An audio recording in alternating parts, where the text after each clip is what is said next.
Welcome to the Workforce Reimagined, a podcast where we explore how leaders are shaping the intersection of human talent and digital innovation.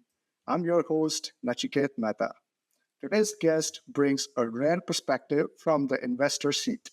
I'm joined by Apoorva Pandhi, Managing Director at Zetta Venture Partners, one of the first VC firms focused exclusively on AI first enterprise startups. Apoorva has an impressive background with bachelor's degree from IIT Delhi and MBA from Wharton.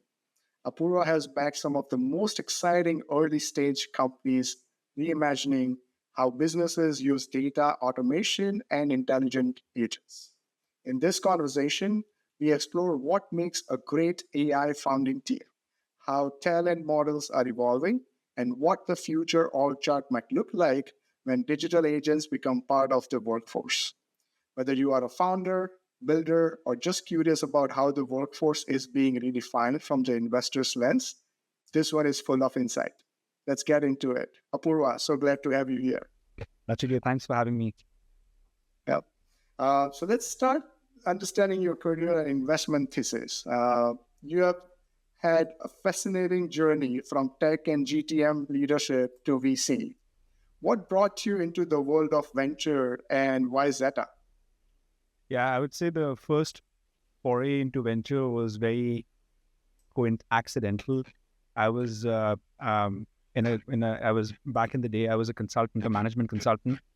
This is when I was back in India. I was working in India, and this predated the tech boom in India. So this is just to orient you, 2009 timeframe. And at that time, venture firms were setting shop in India, and there were very few companies that had scale from a tech point of view.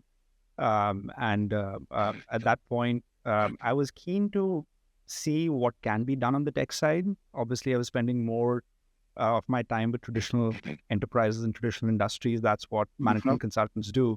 But at that point, I just got introduced to Lightspeed, and Lightspeed was setting shop in India at that point, and they were hiring their first founding people. And I ended up talking to them, got very excited about how a venture firm operates, how you get to learn so many different things, how you get to work with people who help build meaningful businesses in their careers. And one thing led to the other. And I realized within a few months, I was part of the venture industry. Many startups call themselves AI first today. Yeah. How do you separate the real ones from the noise? It's a loaded term, AI first, because it's for the first time, both the incumbents as well as the startups are benefiting equally from this revolution. And so what does it mean to be AI first? And I think if you step back, it's not just building an AI first product for the market, but it's also yourself using AI internally for a lot of things that you do as a company, as you're starting out, right from the people that you're hiring, because that culture needs to be very deliberate. You have to be able to embed these questions around what kind of AI tools are you using in your day-to-day, or at least how would you use AI tools in your work going forward? Because the last thing that you want is that if you're building an AI native startup, that you hire people who bring in legacy workflows. I think the first piece of an AI native company is the intentionality around hiring people who want to automate more than 50% of their workflows using AI tools. And that's intentional. So what do the best technical founding teams get right about hiring and org design early on? Yeah. I think going back to my point before, right? I think firstly, they are being really relentless about who they hire. They are being very selective about who they're hiring. When they are hiring, they are not looking for they're looking for slope, not intercept.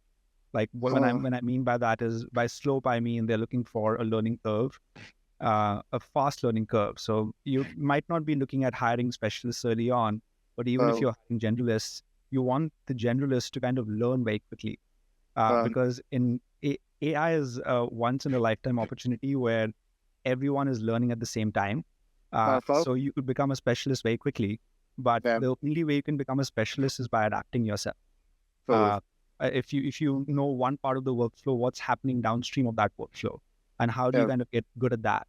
How do you have enough context of what everyone else in the team is doing? So I would say hiring generalists early on, but hiring generalists who have a high slope of learning, not really. And when I say no intercept, by that I mean not really optimizing on like your education or like brands on your resume and all of that, because brands in AI are being created now. And any brand that you might come from might not truly represent what you could do in the space today going forward.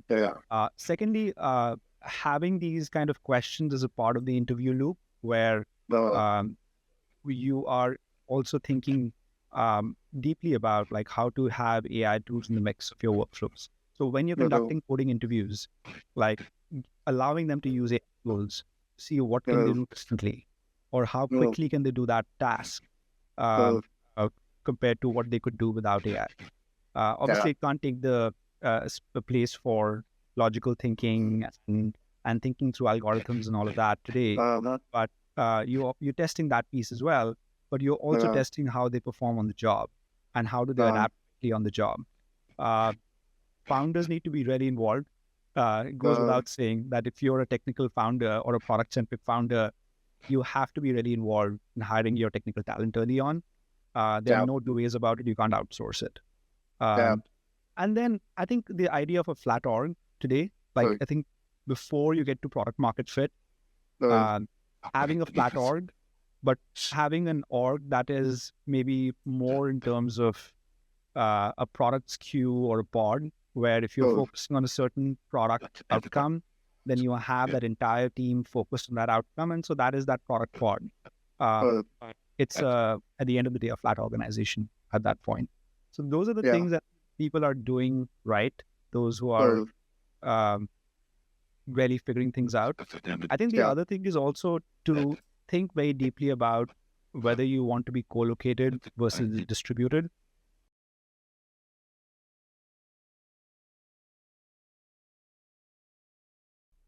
Now, there are exceptions you can make, especially because there are certain specialties that you don't find in all geographies. And I'm thinking of like applied ML, or I'm thinking of computer vision talent, or I'm thinking of NLP researchers. You don't find them everywhere. There are clusters of them. And that's why if you look at companies like O'Hare, they have a huge talent pool in Canada. Or if you look at Mistral, they have a huge talent pool in Europe. And if you look at the computer vision talent pool, a lot of them are in Israel. You look at a lot of like applied ML talent pool, a lot of them are in Bangalore in India. So you're not just outsourcing for the sake of like reducing cost, because that is a thing of the past. You're really distributing and outsourcing because you don't find that talent pool locally. But in that case, your core team continues to be local, but you have these folks that are these distributed teams that are specializing in few things that you really want them to work on.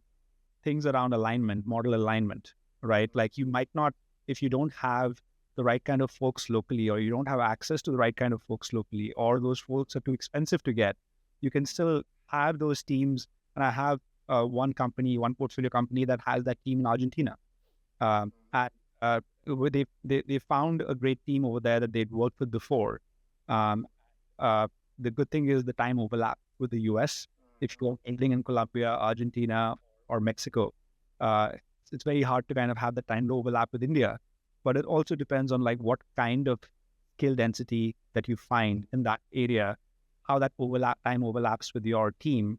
And then if you have an offshore team, you have a trusted person who might not be the people manager. Everyone has to be an IC at that point, but can take the responsibility of the team working in that location, and needs to be your conduit there. So that's kind of the broad framework that I think about. There are always exceptions, because except pattern and venture. So I'm always happy to be proved wrong. Well, that's very good take, right? I want to take this on a different path, right? We talked about human agents or human workforce. I'm curious to learn, are you seeing a shift towards startups where digital agents or co-pilots are the first hires before humans? I think I wouldn't say for the core workflows. And I wouldn't say any workflow is lesser or more. Mm, There's some workflows that where you need to have humans involved mm, from day one, mm, um, and there are many workflows that are repetitive. That mm, if you have AI tools and co-pilots help you, then it just like supercharges your team's ability, and then you don't yeah, need to hire in that domain early on. And I think those domains early on would be to a certain extent marketing, for example, mhm, because there are so many um, like ad gen as well as uh, generation tools that are helping you yeah, create a lot of compelling marketing material, yeah, where early stage companies don't hire marketing folks early on. They don't hire right, sales folks early on. So mm, you need co-pilots to supercharge your ability. mm, Other areas, the SDRs, where mhm, if you have tools that are helping you prospect. Now, mm, we're not taking those co-pilots and agents and saying close the deal, because it's hard to do that even mhm, today with the best agents out there. The yeah, best deal closures happen with founders in the loop, mm, at least at the early stage, and they happen with it's at the end of the day, you're buying human trust, not just the mhm, product. So you yeah, have to have human in the loop for that as yeah, well. In other areas, customer support, where yeah, you have uh, someone triaging the tickets yeah, and resolving them. Another area is code generation, where you're not replacing engineers, but you're yeah, like improving their capacity by 10x. efficiency, yeah, Um, I would say, and then there is also back office and ops stuff, mm, where you like more around reporting, for example, and mhm, looking at KPIs, aggregating things across the organization. So a lot of that can be done automated. I yeah, think the rest of the stuff, you're still hiring engineers early on, yeah, and that can't be offloaded in any way. yeah. Yeah, that's interesting. I think I wrote an article on this about like what skills will be required and the Yeah, emphasis on soft skills, the yeah, human skills, right? Like right. more patience, healthcare. I Yeah, think that's gonna be so important in general, not only in the right, healthcare domain, right, but others right. too. Sure. We actually, when we look at the market in terms of augmentation and automation, the framework we use is like we break all jobs down Mm, into a couple of factors, right? Trust, um, skill required, yeah. scarcity of that talent, as well as how much are they paid. Mm, And if you look at the top of the pyramid, you have professions like physicians and surgeons. mm-hmm, You have professions like lawyers mm-hmm, and back end engineers. yeah. It's just hard to automate that workflow. Yeah. Versus if you're looking at the bottom of the pyramid, you have examples of SDRs. You have examples of even copywriters today, Yeah. or hopefully not journalists, but that can happen in the future as well. Mm, Um, as well as paralegals, for example. A mm, lot of the workflow is repetitive, um, yeah. and anyone who's doing that job could Yeah. do something more substantial in the organization. Not saying that we need to Yeah. uh, like get rid of folks. It's just that they can do something more valuable for the organization, Yeah. and the repetitive work can be completely automated.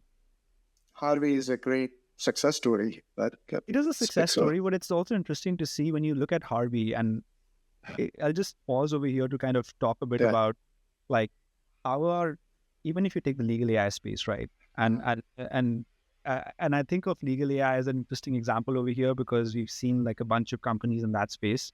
mm, Uh, but even if you think of Harvey today, they are more like a co-pilot, and they're building custom agents for you. But mm, the way they are deploying it is like the product or the tool alongside kind of a forward deployed mm, engineer who's helping you build that custom agent. At the end mm, of the day, the way they are charging for it is still seat based. mm. Uh, it's Okay. still the old school model of like It's not, we yeah. charge you on a seat based approach, but Mm, AI is moving to that point where you don't have to keep it to seat true. based. You can make it a job based on job done. or you can do it Outcome being based. Yeah. come. So, for instance, there's a firm called Crosby Law. I don't know if come across it, but Crosby Law basically charges a flat fee for the job. It uses AI under the loop. Uh, Okay. and then there are companies like we backed a company which is in the subrogation space. Now, subrogation is a very small part of the legal space, but they full stack subrogation company.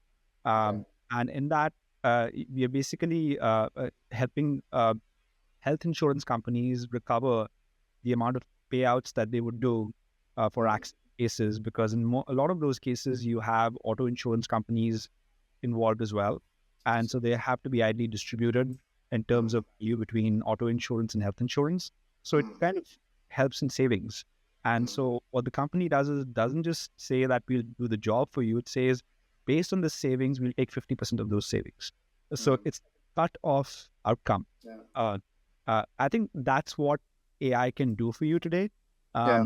Might as well provide as much value to the end users, because then there is real ROI for the end Yeah. customer.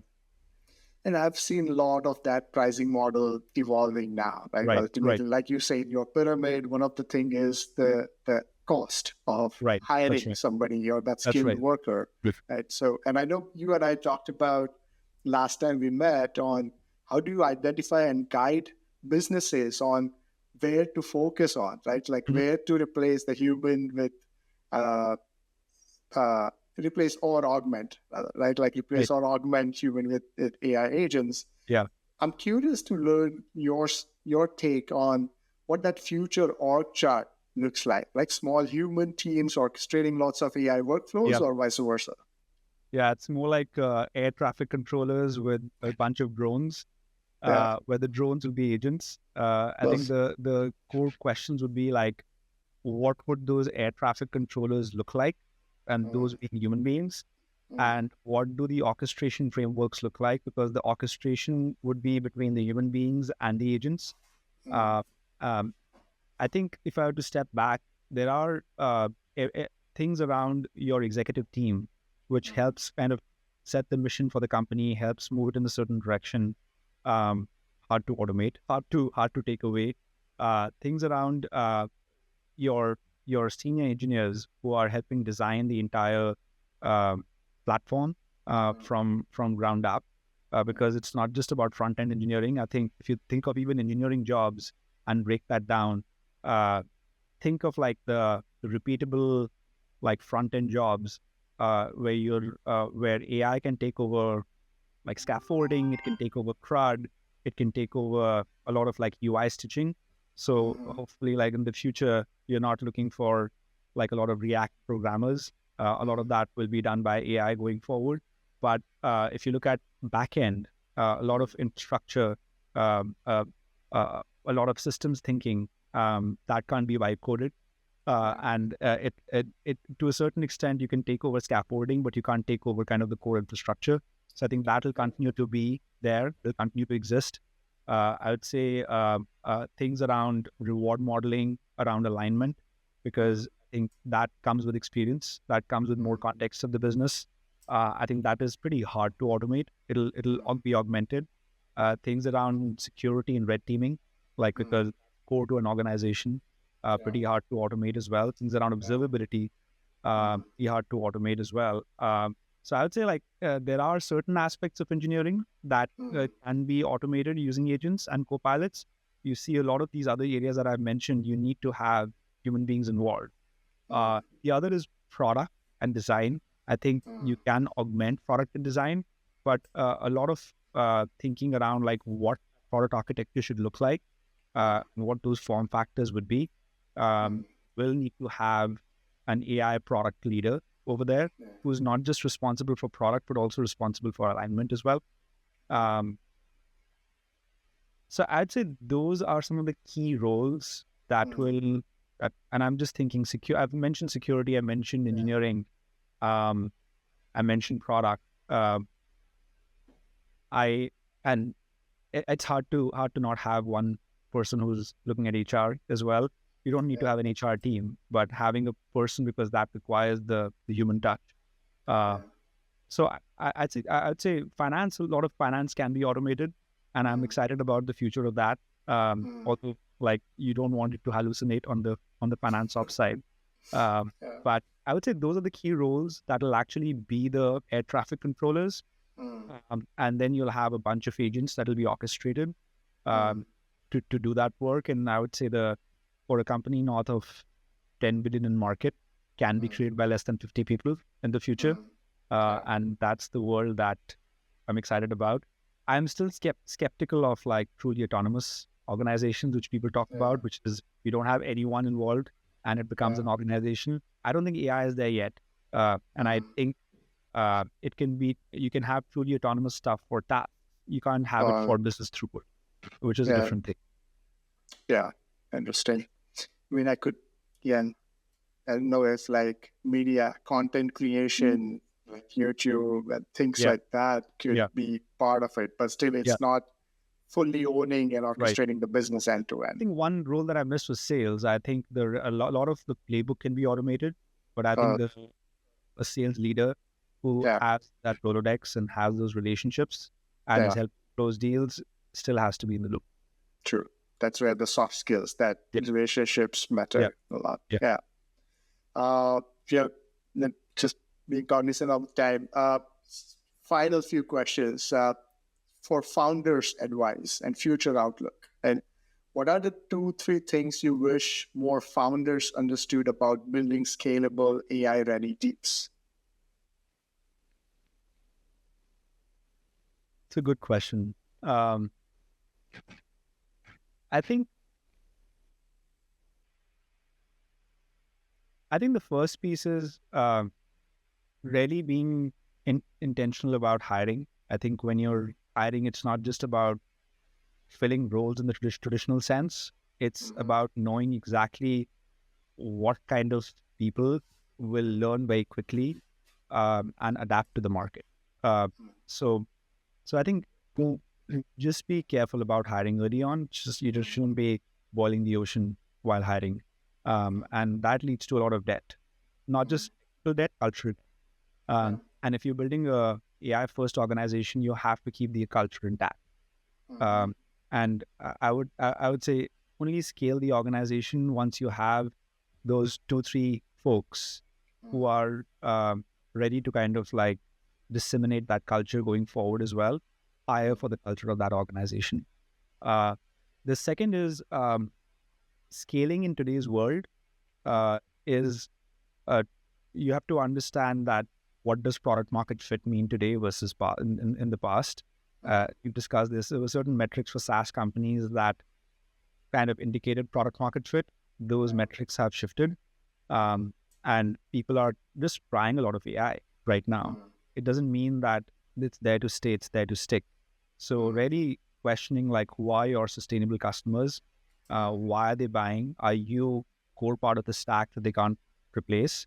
And then once you get to north of 300-400, maybe 500K in ARR per FTE, that might be a good time where you know that you have product market fit, because in AI native companies, you will get to millions of dollars per FTE in terms of ARR per FTE, unlike SaaS. So product market fit happens north of the SaaS metric. And lastly, I would say, like, if more than 50% of your employees' workflow is still repetitive, then you're not truly automating their workflow. Then adding more people to the mix is just going to like be a slippery slope. So like reassess your organization, see like what parts of their workflow are automated, what parts can be, and do that, lay that foundation early on before you hire more people, because like it's again goes back to this culture point, right? Not just of culture aligned to mission and stuff, but also aligned to how much do you want to automate your own self. And people who are more open-minded will do it more proactively. So I think those are a couple of things that you have to be really, like, you have to really think about before you scale your organization. That's awesome. So just to double click into that, and you mentioned one of the metric, right? Revenue per employee. What metrics or signals help you identify whether a company is ready to scale its workforce? I think kind of it's aligned to that, right? Like that is one metric. I think scaling your workforce is not just a function of your revenue, because there are a lot of research first companies that are scaling their employees as well. And I think it's a function of like what your output needs to be. If your output needs to be a model, you need different kinds of people. If your output needs to be a product on top of the model, then you need to know that your product is resonating with the end user. Sometimes you take a usage first approach. Sometimes you are taking a revenue first approach. And so many times revenue comes after usage. So knowing that, like at what point in your usage journey, like are people coming back? Are people like using it multiple times a week, multiple times a day? Like, is it useful for people who are using it? And if you take it away, would they miss it? Right. I think that's the point where you know that you can scale the org to be able to like build a more stable product, to be able to like assess revenue on top of the product. So I think scaling is one, a function of revenue. Secondly, it's a function of the internal kind of balance between what AI tools can do and what employees can do manually. And I think knowing like what part of the workflows can still be automated and are not being done in an automated way. I think doing it timely before you hire more and more people, it's worth considering that before you kind of scale your org, and then get to this point that there could have been a lot more FTs saved if you would have like just automated more of this person's workflow. Anyways, who has more context on the organization for some time and is a high performing employee, if you give them more throughput by automating more parts of their repetitive workflow, they'll be more valuable to the organization. Also taking into account like ramp up times as well, because there is a ramp up time for engineers and there's a ramp up time for sales and go to market folks as well. Like if you're able to like reduce that ramp up time for employees to kind of get up and functioning, for customers and their onboarding, as well as reduce like the ramp up time for sales, I think you know then that your playbook is working. And that's the time to kind of add more to the mix. Yeah, that's amazing. I think knowledge management, the onboarding, the retention, the training part, a lot to offer there. Yeah, that's awesome. All right, just I think enough of questions. I know I'll have like few personal questions, right? Like I wanted to ask you, what is like one book or a quote or a leadership lesson that you often return to for inspiration in your life?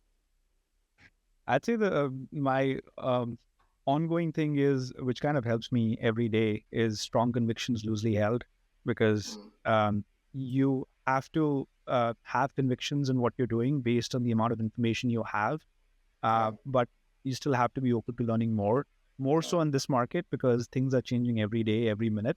So, and you have to have the humility to keep learning while still knowing that this is why you're doing certain things. And you might be wrong, which is totally fine. But at the same time, you need to have convictions based on the amount of data points you have and continuously refine those convictions. Yeah, that's amazing. My ex-boss used to say the same thing: strong opinions loosely held. What's one piece of career or leadership advice that you often find yourself repeating and you would like to share with the listeners? Yeah, I think that two of them, which I really believe in, I would say the first one is, I think what really helps anyone and everyone, whether you're an investor or you're a founder or you're a practitioner, is to surround yourself with people who are better than you. Whether you're hiring them, whether you're kind of friends with them, whether you're spending time with them. I know that like if I spend more time with amazing practitioners and I'm spending time with amazing investors, I'll improve the way I think. Like I'll improve on every dimension. And great people attract great people. So that the network that you continue to build through that Yeah. is going to be high quality. So, Yeah. and those are like clusters that you find, and initially you might feel dumb, which I've often felt with like some of the best practitioners. But I think you have to be uncomfortable with that, so that like you just improve, and then you become better yourself. Um, Yeah. so that's one. The second is like you might not have answers to everything, but Yeah. create a system around yourself that will help you get to the right answer. Mm. Um, and that again holds true everywhere. Like it's hard to have an answer for everything, but if you have an approach where Mm. you're talking to enough people, where you're thinking about all possibilities, where you have a great team that Mm. pushes you in the right direction, which is what the team at Zeta is, uh, then you just are directionally right. Like you may or may not be completely right, but you're directionally right. I hope to be completely right as well in many things, but you just can't start with, you just don't know the answer to everything. And Yeah. many times you do, and it might be dated, and you have to Yeah. revisit it. And many times you just don't, and you have to break down the problem and just digest it bit by bit. Okay, that's good. Yeah, on your first point, right, like I often like share this with my friends, like a similar one is that you are an average of 5 closest people to you, That's right. and you just learn Yeah. from that. So like you say, just surround your people, surrounding with the best people, Right. and that's there to go. Awesome. Okay, awesome. And my final question, where can listeners follow your work or Zeta portfolio companies' work to keep them up to speed with all the AI innovation that's So happening? a couple of avenues. One is that we try and like write a lot of thought leadership articles, and that is on our website as well as Well, on LinkedIn. So okay. if they follow me on LinkedIn, then you can definitely see what I'm thinking about. The other is events. We're doing a bunch of events every month. So 1 or 2 events. AI Native was a big push, which happens once a year, and it's a massive conference. But beyond that, we're doing like multiple events a month. And so would love to have folks join if you're around. Awesome. Wow. What an episode. Thank you so much, Purva. It was a pleasure having you on the show and learned a lot of things. I'm sure listeners found it very helpful. It was full of insight for me. I learned a lot. So thank you so much. Thank you for having me. Bye. Bye.